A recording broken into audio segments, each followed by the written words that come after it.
Hello student, welcome to Mother Swag Inter College online classes. Good morning to all of you. Student, today we are going to start next lesson English prose lesson 5th part 1st. The chapter name is The Torch Bearer, written by W.M. Rayburn. Student, you have already read some paragraph of this lesson Torch Bearer, written by W.M. Rayburn. But today I will teach you the next paragraph of this lesson.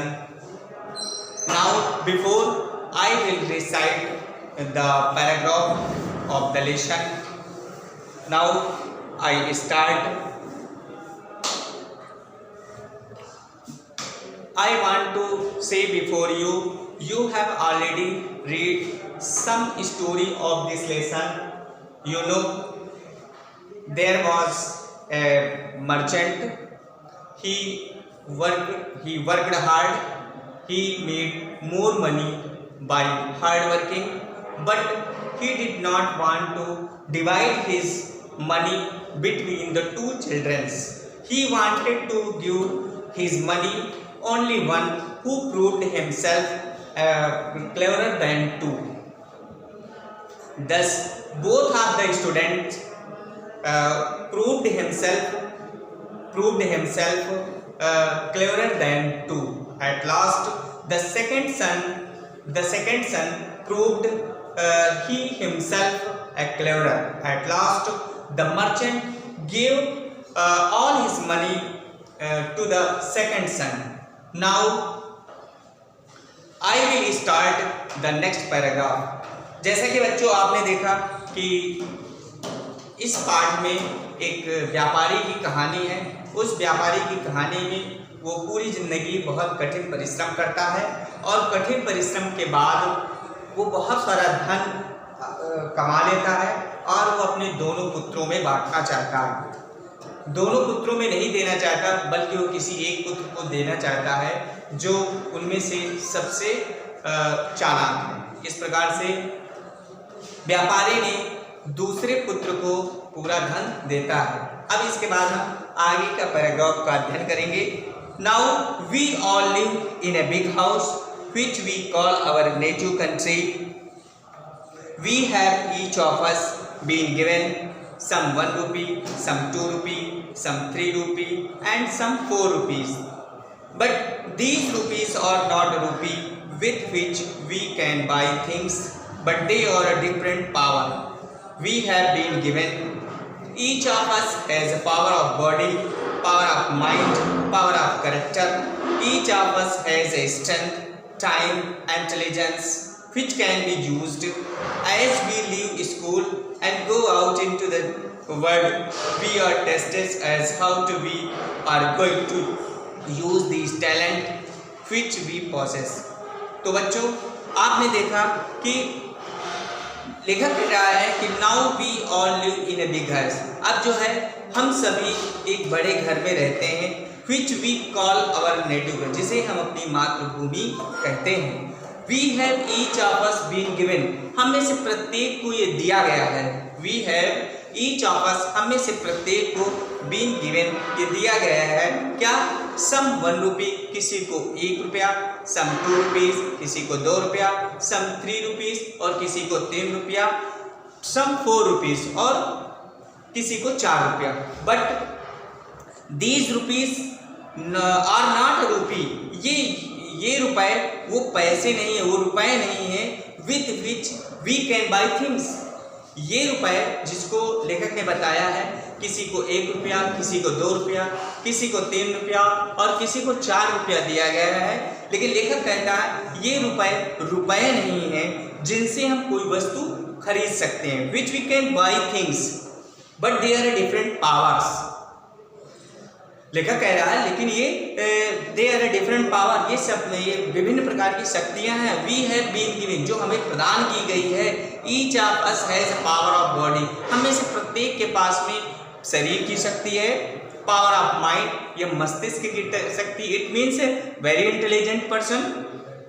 बहुत बुद्धिमान व्यक्ति हैं, and power of character, और चरित्र की शक्ति है। Each of has a strength, इस प्रकार से हम कह सकते हैं, लेखक कहता है कि हम में से प्रत्येक के पास में शक्ति है।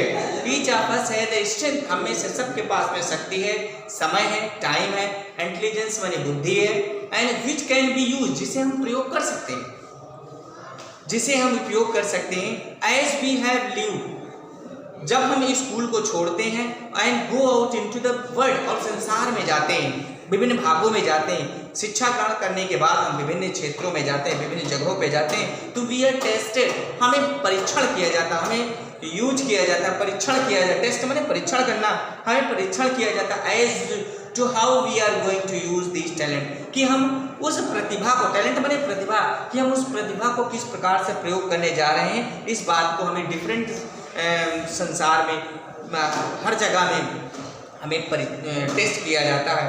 As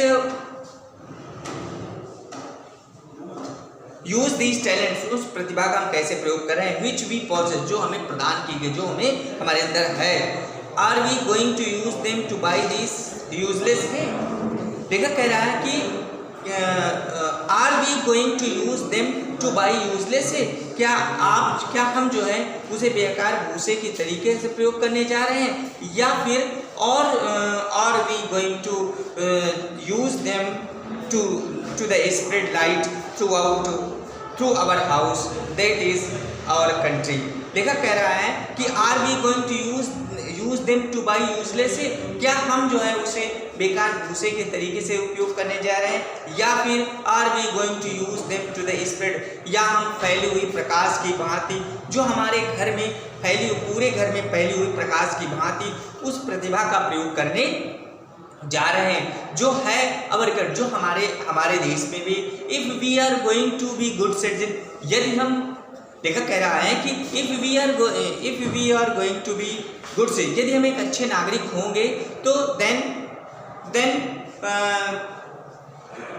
we shall use our powers, तो हम अपनी शक्तियों का, एंड एबिलिटीज माने योग्यताओं का प्रयोग कर सकते हैं। Then we shall use our powers, हम अपनी शक्तियों का प्रयोग करेंगे, एंड एबिलिटीज माने योग्यताओं का प्रयोग करेंगे, to try to spread light into the all parts of our country, पूरे देश के विभिन्न भागों में प्रकाश फैलाने के प्रयास में अपनी एबिलिटी यानी योग्यता और अपने पावर्स यानी शक्तियों का उपयोग करेंगे। दैट इज, जो हमारे पास में है।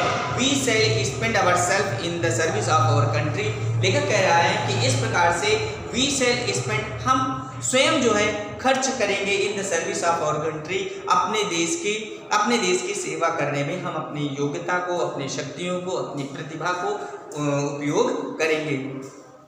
फिर लेखक कह रहा है no country can progress unless it has a good citizen. लेखक कह रहा है कि नो कंट्री कैन प्रोग्रेस, कोई भी देश जो है उन्नति नहीं कर सकता unless it has a good citizen, यदि उसमें से अच्छे नागरिक नहीं है। सो दैट, इसलिए जो है सो दैट, ताकि if we are love our country, यदि हम अपने देश से प्यार करते हैं या अपने देश को चाहते हैं, and want to be serve, और उस देश की सेवा करना चाहते हैं, तो we shall try to become a good citizen, तो हमें एक अच्छा नागरिक होना चाहिए। While we are at school, लेखक कह रहा है कि जब हम स्कूल में होते हैं, and this is what we should be doing, और जो कुछ भी हम कर रहे होते हैं, it means when we are going to school, we got education, we got manners, we got talent to use the different part of our country. लेखक कह रहा कि while we are at school, जब हम स्कूल में होते हैं, तो this is what we should be doing, तो हम वहाँ पे क्या कर रहे होते हैं, we should be training ourselves in the citizenship। लेखक कह रहा है कि हम उस नागरिकता के लिए, हम we should be training माने प्रशिक्षण, ourselves माने स्वयं के, in the citizenship माने नागरिकता के लिए, हम नागरिकता के लिए स्वयं को जो प्रशिक्षित करने चाहिए। And cultivating the characteristic of a good citizen, और एक अच्छे नागरिक होने के गुण को विकसित कर रहे होते हैं। कहाँ? जब हम स्कूल में होते हैं, गुरुजनों के द्वारा, टीचरों के द्वारा, अध्यापकों के द्वारा, प्राचार्य के द्वारा हमको वहाँ पे मैनर्स है, हर तरह की शिक्षा हमें प्रदान की जाती है, जिसे हम स्कूल के दौरान प्राप्त कर रहे होते हैं। if we do this, यदि हम ऐसा करते हैं तो then when we leave school, जब हम स्कूल को या घर को त्यागते हैं and go out into the different part of our country, और अपने देश के विभिन्न भागों में जाते हैं, तो we shall be able to fill it with the light of a good citizen, तो हमें अच्छे नागरिकता से, अच्छे नागरिकता के प्रकाश से उसे भरने के योग्य होंगे। तो बच्चों, आज का पैराग्राफ मैं यहीं समाप्त करता हूँ। इस प्रकार से आज आपका एक पार्ट समाप्त होता है टॉर्च बेरर का। दूसरे पार्ट में हम इसके नेक्स्ट वीडियो में आप पढ़ाएंगे। तब तक सभी बच्चे इसको ध्यान से एक बार फिर से पढ़ेंगे और इसकी मीनिंग जो भी होगी वो आप इसको याद करेंगे। Thank you.